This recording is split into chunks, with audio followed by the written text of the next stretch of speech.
काय झालं रे तिला तसं का करायला? काय झालं नाही ते विचार. हिनं ना त्या मंग्यासोबत असा असा करून पिझ्झा खाऊ लागले, एकोनेकाला चार लागले, नाव बदनाम करायली ही पोरगी. तुला काय समजाले की नाही? काय दिसलंय ग त्या मंग्यामध्ये? काळ झर आहे त्या मंग्याच्या महाग लागलीस नुसतं. आई मला काय म्हणलीस तर म्हणलीस हा? मंग्याला काय म्हणू नको. तू कधी ऐकली की नाही ग black and white is the best जोडी म्हणून? मारू नका ना. जाती काय मंग्यासोबत? हा. हा तुझे टंगडेच मोडून ठेवते. बरं जाऊ दे, ते कोणत्या कास्टचा आहे? भैया ते इंटर कास्टचा आहे. कोणत्या जातीचं आहे रे ते पोरग? आहे ते इंटरकास्ट म्हणजे दुसऱ्या जातीचा पोरगा आणि पूर्ण काळा ढुस आहे. आणि हिला काय आवडलंय ते? हा पोरग काय आवडलं तुला? भैया मार तुला तिला. बी गर्लफ्रेंड आहे की पण आई ह्याला बी गर्लफ्रेंड आहे. मार तिला.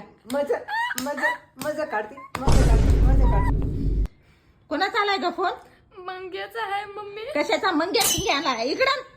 थांब संध्याकाळी पप्पाला येऊ दे, तुझं नाव सांगतो तो दोन्ही टंगडे मोडून घरात बसायला होतो तुला. मम्मी कोण आहे मंग्या? मला नाही माहित. अगं ते माझा मानलेला भाऊ आहे वाटते. मी आई लढणार बी चलो हे बघ. माहित नाही कोण आहे. मी वरचे कपडे आणतो मम्मी. थांब, हा संध्याकाळी आलतो बघते. पप्पाला सांगू नका. थांब आलं तुझं नाव आलं. सांगायला.